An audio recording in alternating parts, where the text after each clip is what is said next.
Behind the cold walls of California's prisons, under the weight of concrete and iron, a new kind of brotherhood was born. Not of blood, not of family, but of loyalty, survival, and revenge. They called it Nuestra Familia, our family. A name that would echo through 6 decades of bloodshed, politics, and power. What began as a small group of inmates standing against oppression would evolve into one of the most organized and violent criminal organizations in the United States. Their enemies, the Mexican Mafia. Their battlefield, the prison system. Their mission, survival and control, at any cost. This is the untold story of Nuestra Familia, a war born behind bars, a movement that spilled into the streets, and a brotherhood that rewrote the code of loyalty forever. Gangster Chronicles presents Nuestra Familia, Blood, Loyalty, and War Behind Bars.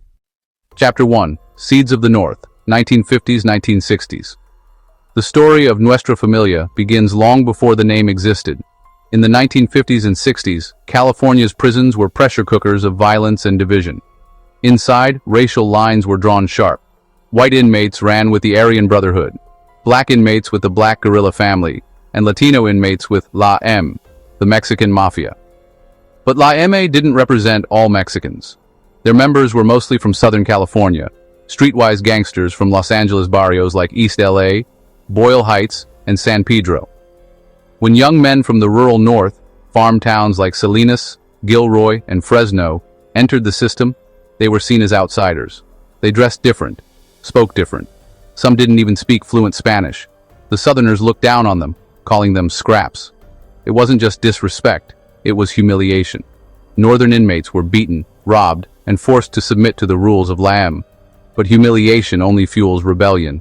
And inside Soledad prison, rebellion was brewing. Chapter 2, Birth of Nuestra Familia, 1965-1971.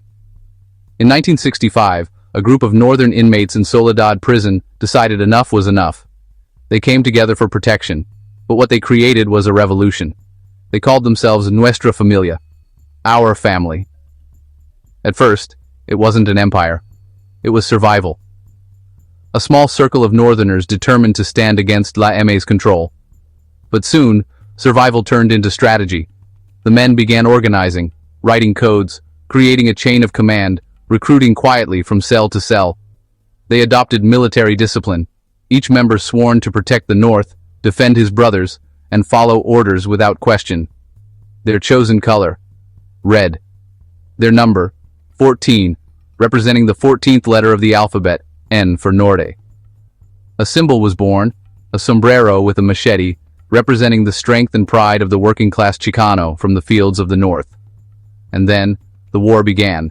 The first major bloodshed erupted in 1968 inside Soledad. A M member killed a Nuestra Familia soldier. In response, NF members stabbed M's Cheyenne Cadena over 70 times. The walls of California's prisons ran red. Norteños and Sureños, north and south, became enemies for life.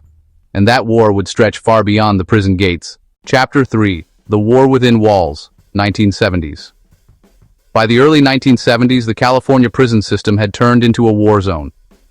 Nuestra Familia and the Mexican Mafia fought for dominance, not just over yards, but over the soul of the Latino inmate population. Inmates were stabbed in the showers, shanked in the chow hall, and ambushed in the yard. Guards learned to look the other way, too scared or too outnumbered to stop the violence. Each killing sparked another. The cycle of revenge became endless. Nuestra Familia began documenting their structure, a formal constitution outlining 14 rules, including total obedience, silence, and the elimination of traitors. Their leadership, called La Mesa, operated like generals, issuing orders from inside the maximum security blocks. On the outside, their ideology spread like wildfire. Young Chicanos from the north started calling themselves Norteños. They carried the number 14, wore red, and became the street extension of the prison organization. Their rivals, the Sureños, represented What began as a prison feud now controlled entire neighborhoods. By the late 1970s, the line between the streets and the prisons had disappeared. The war had come home. Chapter 4, The Empire of the North, 1980s-1990s. During the 1980s and 90s, Nuestra Familia transformed from a defensive brotherhood into a full-scale criminal organization. They began structuring themselves like a military. Generals commanded from inside prison walls. Captains controlled specific facilities. Lieutenants and soldiers carried out missions on the yard and on the streets. Every member had a role, and every crime had a purpose. Street gangs across Northern California, from San Jose to Salinas, Modesto to Stockton, operated under the NF umbrella, paying taxes on all illegal profits. Drug distribution became the lifeblood of the familia. Meth, heroin, and cocaine moved through Norteño-controlled neighborhoods. The profits flowed upward, through secret notes called kites, through wives, lawyers, and corrupt intermediaries, back to the generals inside. NF was more than a gang. It was an economy. They had rules for taxation, discipline, and recruitment. They even trained new soldiers using educational materials, teaching the history of the struggle, the enemies, and the laws of La Familia. Their guiding principle: respect, honor, and loyalty to the cause. But power changes everything. As money poured in, ambition turned into greed, and loyalty started to crack. Chapter 5. The Betrayal Within, 1990s-2000s. By the 1990s, Nuestra Familia's power reached its peak. But so did law enforcement's attention. The FBI, DEA, and local task forces began working together to dismantle the organization. Wiretaps captured coded conversations. Undercover agents infiltrated street cells. And in 2001, a massive federal investigation, Operation Black Widow, struck at the heart of the Familia. Dozens of leaders were indicted, including top generals like Robert Babo Sosa and Cornelio Tristan. For years, they had orchestrated murders, drug trafficking, and extortion from behind bars using smuggled notes. But the operation revealed something even more shocking: betrayal. Some of the highest-ranking generals flipped. They cooperated with the FBI, testifying against their brothers to save their own lives.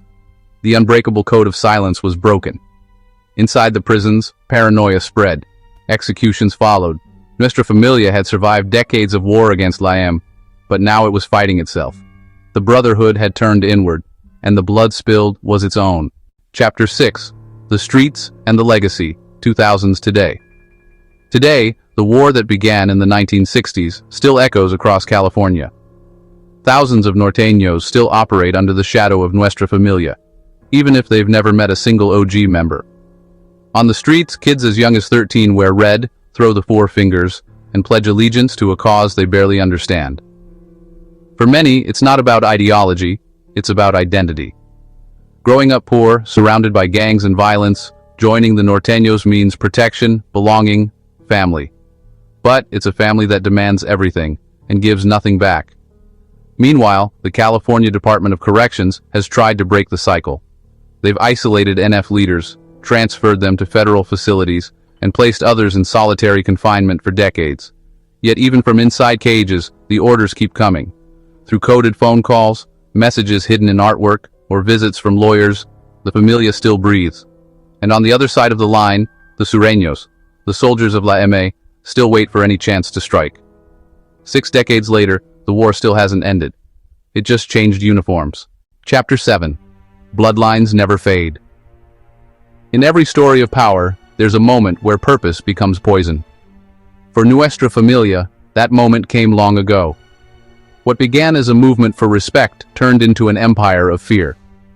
For decades, men died in the name of loyalty. But loyalty without peace is just another kind of prison. Sons grew up without fathers. Mothers buried their children. Communities learned to survive between two wars, one in the streets, one behind bars. Yet even now, in the darkest corners of Pelican Bay or San Quentin, you'll find old soldiers still whispering the creed, La Familia es todo. The family is everything. But maybe the true power isn't in holding the code. It's in breaking it, because once you live by blood, blood is all you ever leave behind. This is Gangster Chronicles. Stories written not in ink, but in blood. Subscribe and stay with us, because next time, we're diving deeper into the legends that ruled the streets and the empires that built America's underworld.